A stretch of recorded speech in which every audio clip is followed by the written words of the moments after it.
Halo episode 5. What did I think of this one? Okay, a couple little logical things that were obviously going to happen. Master Chief knows that Kai took the emotion chip out, stands her down from active duty. You know she's going to get drawn into active duty and then freak out at the sight of blood. Exactly predictable happen. The ride-along scientist, Halsey's off-sider, doing something stupid to activate the artifact. You know that was going to happen. It happened. And then, of course, the Covenant coming to try and get the artifact. You know that was going to happen. It happened. All of these things were pretty obvious and predictable because it didn't make sense that the UNSC would get both parts of the artifact and be able to take them back to Reach and then protect it fully. The fact that the first UNSC ship got totally captured and no one seems to be aware of anything. Okay. Little hint, I think, dropped, and that was Miranda's language translation.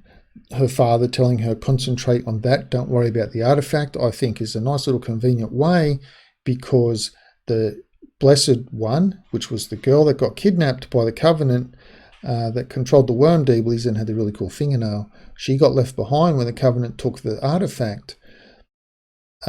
She will probably do something to do with translation. Master Chief having his emotion chip removed, also being a Blessed One, discovering the girl being a Blessed One.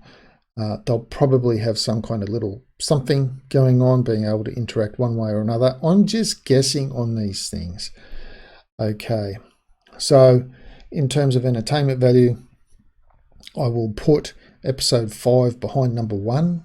From a non-fan point of view, you don't know anything about the Halo universe. Episode 1, episode 5, 3 and 4 together. Number 2 you can just leave out.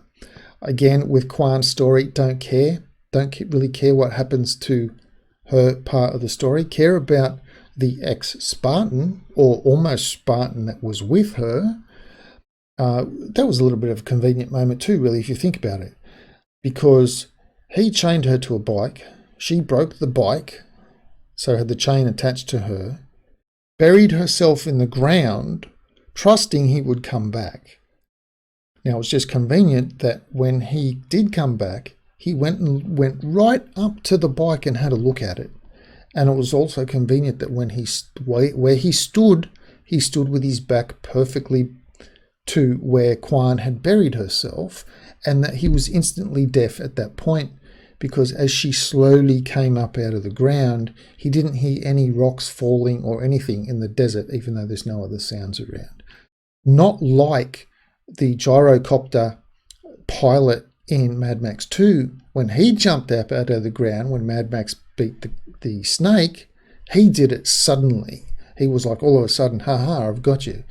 Kwan did it so super quietly, and all she had was a taser. If he had stood anywhere else around the bike, her plan would have failed.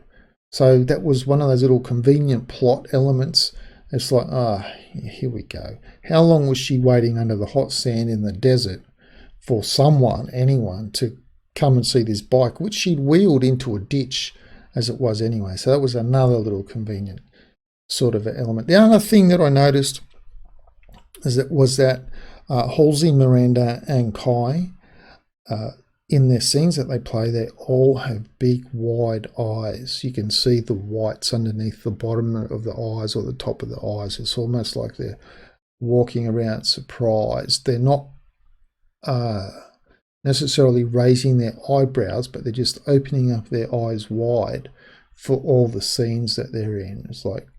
It's just something that I noticed, and I've noticed it from an ad in Australian television from the company called The Good Guys, who sell kitchen appliances and things like that. All their ads are people with opening up their eyes really, really wide for the ads. Okay, so where do we go from here? Does Master Chief have some kind of rapport with the girl that was kidnapped and now decides that humans are an enemy, the Covenant Blessed One? Does he get a rapport with her or not? Does she end up dying? Possibly does Kai end up sacrificing herself because at some point, she's got to come back?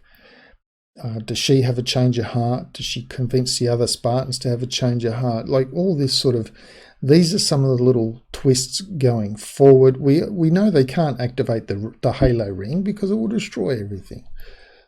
Obviously, from a fan point of view, seeing the Spartans reduced to just raging homicidal maniacs with extra skills, taking off helmets left, right, and center all the time, and not getting the shit done that they need to get done, it's just like, this isn't how the Spartans work. This isn't Halo, but we've already established it's kind of like the different Halo, alternative Halo, so that we can justify doing all these things that are different to all the established Halo actions previously.